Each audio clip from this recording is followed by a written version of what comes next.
Alhamdulillah nikmat keamanan, ya kan? Makanya Islam melarang kita melakukan aksi-aksi yang dapat menghilangkan nikmat keamanan dan menciptakan perang saudara, pertumpahan darah yang berkepanjangan. Bahkan nikmat keamanan itu tak kalah penting daripada nikmat makanan dan minuman.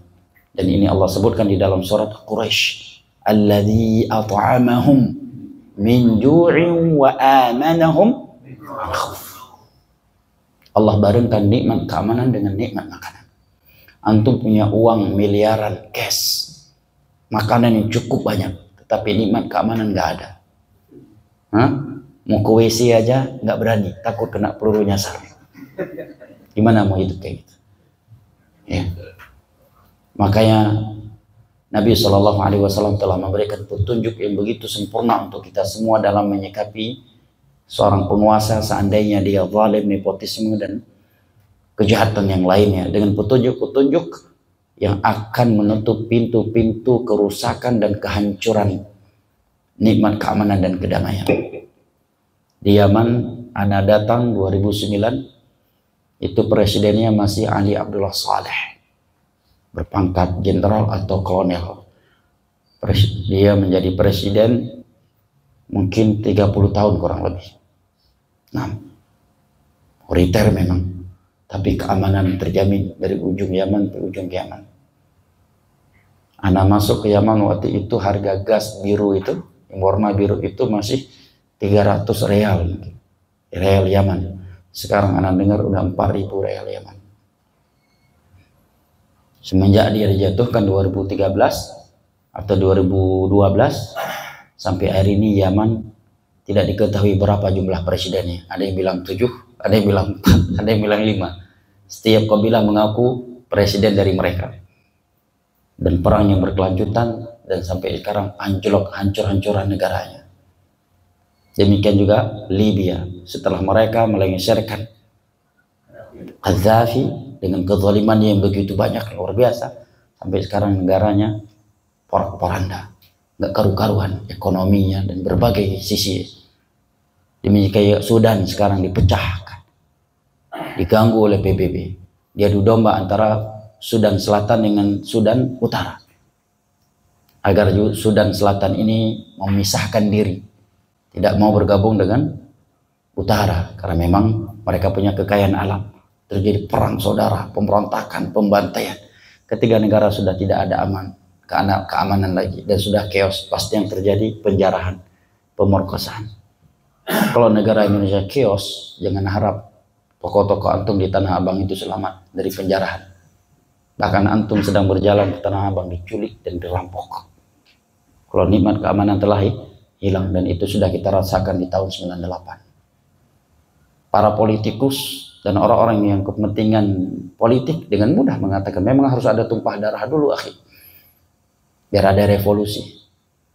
Memang harus chaos dulu biar ada revolusi. Mereka tidak menilai sesuatu dengan penilaian agama. Dia kira tumpah darah itu perkara kecil di dalam Islam. Padahal Nabi mengatakan la zawalud dunya ahwanu indallahi min safaki dami muslim. Hancurnya dunia, hancurnya di dunia, langit runtuh, bumi terbelah, hancur sehancur-hancurnya, itu lebih mending di sisi Allah daripada tumpahnya darah kaum muslimin. Ketika Nabi SAW tawaf mencium Ka'bah, beliau berkata, ma'a'zamaki wa ma'a'zama hurmataki. Wahai Ka'bah, betapa mulianya engkau dan betapa agungnya engkau. Sungguh kemuliaan, kehormatan seorang muslim lebih besar di sisi Allah daripada kemuliaan dan keagungannya. Dihancurkannya kehormatan seorang muslim itu lebih berat di sisi Allah daripada dihancurkannya Ka'bah. Mesir, anak-anak muda difatwakan jihad melawan pemerintah. Ketika terjadi demonstrasi besar-besaran, yang namanya pemerintah pasti menggunakan kekuatan. Apa yang terjadi? Perang saudara. Sebagian kaum muslimin sedang sholat di masjid ditembak pakai tank, ditembak pakai panser. Ulama-ulama su yang mengeluarkan fatwa jihad, mereka keluar dari Mesir, tinggal di Qatar. Ada yang telah meninggal dunia, ada yang masih hidup, ada yang tinggal di Inggris. Demikian juga di Yaman, dia mengeluarkan fatwa-fatwa paling sedang memberontak, semuanya tinggal di Yaman. Dan tidak ada satupun anak cucu mereka yang ikut ke dalam aksi-aksi tersebut. Nah, di Yaman kalau dengar peluru itu biasa, pasti perang. Kadang kita tidur di halaman lewat, udah peluru. Kita alhamdulillah di Indonesia aja.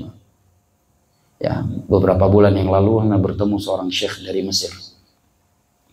Seorang syekh dari Mesir mengatakan kita dulu di Mesir awal-awal melakukan aksi demonstrasi dinasihati oleh banyak ulama dari Saudi, dari Yaman, jangan. Kita justru menuduh mereka penjilat penguasa. Sekarang setelah itu terjadi, kami baru menyesal. Sampai sekarang Mesir hancur sehancur-hancurnya. Ekonominya hancur sehancur-hancurnya. Pendidikan hancur. Pelayanan kesehatan hancur. Bayangkan kalau Indonesia terjadi chaos. Siapa yang paling teruntungkan? PBB, Amerika. Dan siapa yang paling terugikan? Kaum muslimin. Ya, kaum muslimin yang paling dirugikan. Bayangkan antum kalau kami di Aceh sekian tahun nggak berani sholat ke masjid itu sholat subuh. Bahkan ketika darurat militer ada aturan yang pakai senter tempat di tempat. Malam hari kan listrik banyak diputus ya. Ada aturan kalau ada yang bawa senter di malam hari tembak di tempat. Itu aturannya waktu itu. Harus pakai obor. Bahkan sempat ada aturan yang menggunakan air King berkaus hitam lewat di jalan umum tembak di tempat. Alhamdulillah sekarang nikmat keamanan, nikmat kedamaian. Ya, yang ini culik ini dituduh sebagai mata-mata ini diculik, dicincang-cincang, dikembalikan dalam keadaan perutnya udah nggak ada isinya. Terkadang yang ini menuduh mata-mata sepihaknya diculik juga, dikembalikan mayatnya sudah nggak ada matanya lagi. Kayak nikmat keamanan itu luar biasa. Maka tidaklah ada sebuah negara yang di dalamnya penuh dengan nikmat keamanan kecuali pasti pihak asing akan berupaya dengan berbagai bahasa dan judul untuk memporak-porandakan nikmat keamanan. Yang negara ini punya kepentingan jual senjata, yang ini jual ini, yang ini ngorek mie, yang ini ngorek ini, yang itu ngorek itu, dan sebagainya. Nah, maka yang petunjuk Islam luar biasa.